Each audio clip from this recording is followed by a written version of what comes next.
Hi everyone! Welcome back to my channel. Meron pong bagong version ang OWA app na gawa ng OWA para po sa ating mga OFW. At ako rin po ay isa pong OFW dito po sa bansang Bahrain. Ay yung makikita niyo na application dito po sa isang cellphone, ayan, yan po yung old version na OWA mobile app na tinatawag. Kung makikita niyo yung logo, no, yan po yung lumang logo ng OWA, pero gumagana pa rin po yan. So, ang gagawin po natin ngayon ay papakita ko sa inyo yung bagong version ng OWA app na gawa ng OWA para po sa ating mga OFW. Pero bago yan, intro muna tayo.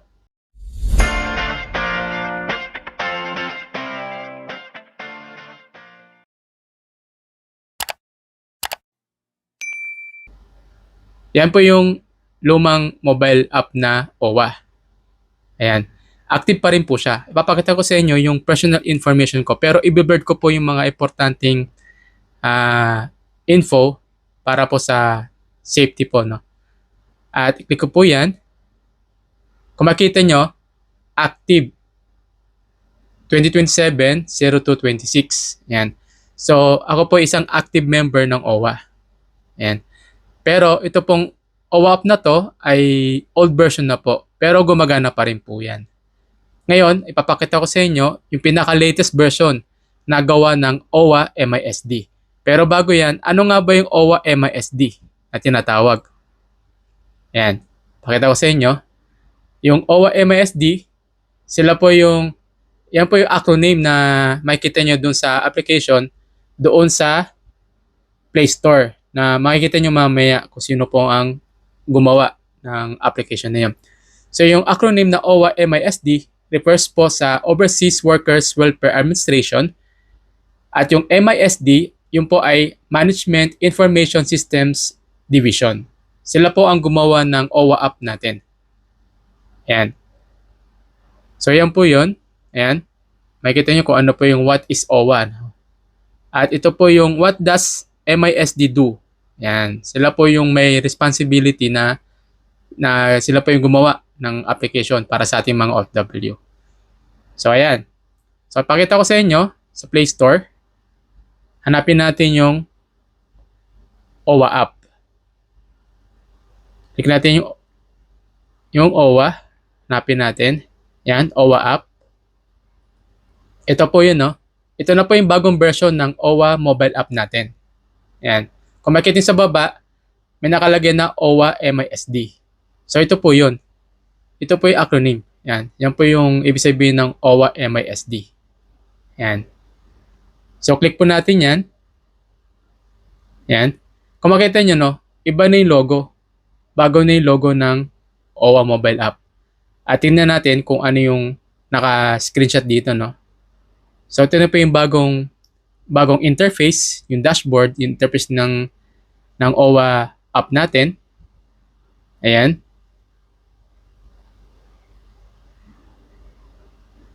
Ayan, hanggang doon lang siya. Okay? So back tayo. At about this app. And about this app, an OWA e-service to access member profiles and easily renew membership. Yung kanina pinakita ko sa inyo na OWA app, na old ang logo, yun po ay gumagana pa rin. Pero mas maganda kung i-download natin yung pinaka-latest na version ng OWA mobile app. OWA mobile app is the official e-service of the Overseas Workers Welfare Administration, designed to make it easier for overseas Filipino workers to access OWA services anytime, anywhere, manage your membership, view your information, and stay updated on programs and benefits right from your phone. Ayan. So, yan po yung pinaka-latest version ng ating OWA mobile app na para po sa ating mga OFW. At kasali rin po ako doon na OFW member po ako ng OWA. Ayan. Yung app information natin, yung application po natin na OWA mobile app, ang version po niya ay 3.0.2. Updated on September 25, 2025. Ito po ay offered by OWA MISD. So ito po yung OWA MISD. Ito po yung ibig sabihin ng OWA MISD para alam rin po ninyo. So ayan, so alam nyo na. So legit po yan. Hindi po yan scam or anything. Talagang ginawa po ng OWA yung bagong version ng OWA mobile app para po sa ating mga OFW. Para po sa ating mga OFW. So ayan na po ibig sabihin ng OWA MISD na gumawa ng OWA mobile app. Okay po? So i-download natin yung OWA mobile app. Install natin.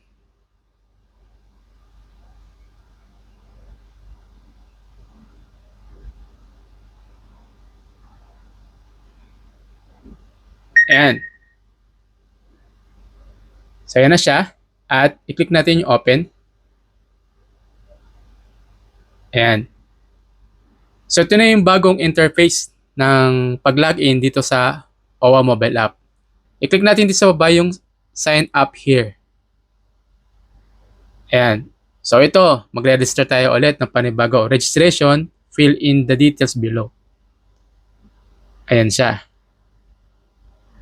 So mag-fill up tayo ngayon. Email address, una email address, then last name, first name, middle name, suffix kung junior ka o senior, or the first, or the second, the third, the fourth, ayan. Tapos yung mobile number, yung birth date. So yan po yung required para mag-sign up dito. Sa mga OFW na katulad ko na wala pang OWA mobile app, mas maganda ay mag-sign up na kayo rito. Kapag kayo po ay member ng OWA, ay kailangan nyo pong i-download itong bagong OWA mobile app na gawa ni OWA MISD. Ayan, so ilagay ko yung email ad ko.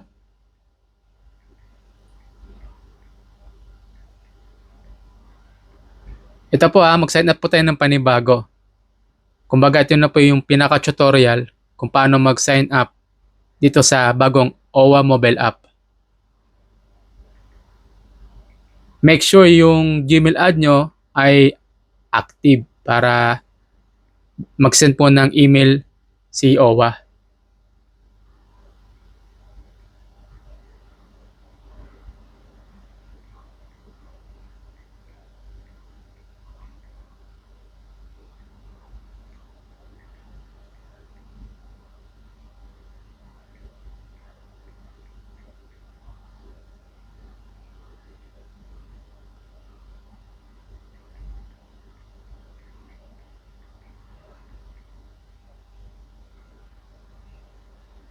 Ayan.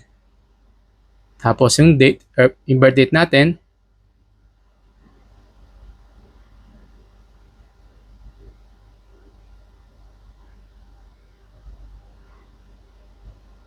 Okay.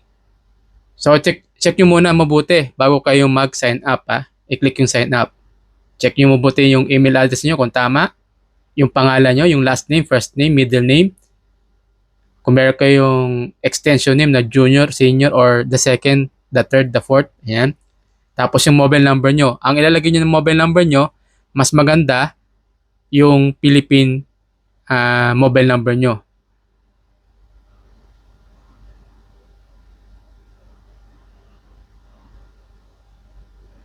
Okay, so tama naman. Click natin yung sign up.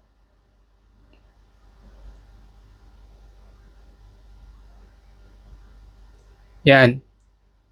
Input, receive, OTP from email. Ayan. So, click natin yung email ad natin. Ayan. So, dumating na. Ayan, yung email ad natin. So, OWA Mobile Application Notification, OWA Mobile App, one-time password. Ayan. Okay. Okay na. Click natin ulit. Ayan, OTP. Then, submit. Please create your PIN. So, create your PIN, MPIN, mobile PIN. Yan. So, lobas na yung ating OWA ID. Makikita sa baba. Naka-blurred po siya. Naka-red yung number pero blurred ko siya kasi ito po yung aking OWA ID. So, create your PIN.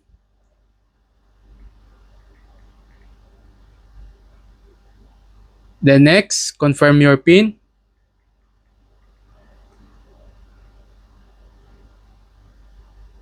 Then, click natin sa pinakababa, yung kulay blue dito, no, kung tama na yung in-enter nyo na mobile PIN or MPIN na tinatawag. Yan po ay 6-digit PIN. Hintayin natin. Ayan na.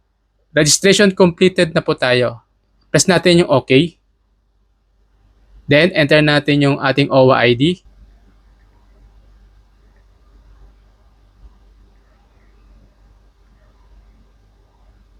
Then, click login. Ayan, so lobas na yung pangalan ko. So, enter natin yung PIN. Yung niregister natin kanina. Ayan na. So, ito na yung niregister natin yung ating OWA app. Tapos makikita nyo rito, no, allow OWA to access this device locations. So, while using the app. Ayan. So, ito na. Ito na yung ating pinaka-dashboard ng ating bagong OWA mobile app.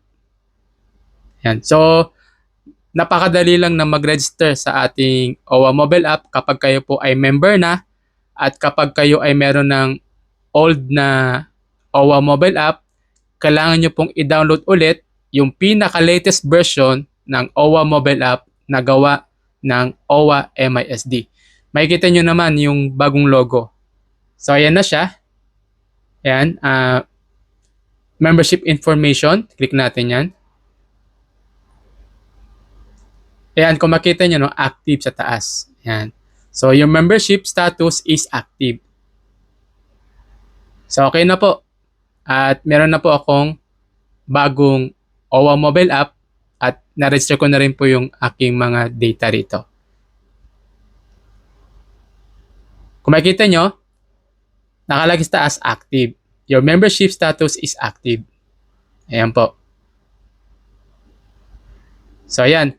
So, hopefully, makatulong to sa inyo at kung ikaw po ay member ng OWA at meron ka pong old na OWA app, ay kailangan nyo pong i-download yung latest version ng OWA mobile app na gawa ni OWA MISD. Para ito sa ating mga OFW, kasali din po ako yon, para po sa ating mga OFW. So kung hindi ka pa nakasubscribe sa channel ko, click subscribe, click like, and click mo na rin yung bell all para ma-notify ka sa next upload video natin. Ito po ang bagong latest version ni OWA mobile app para po sa ating mga OFW.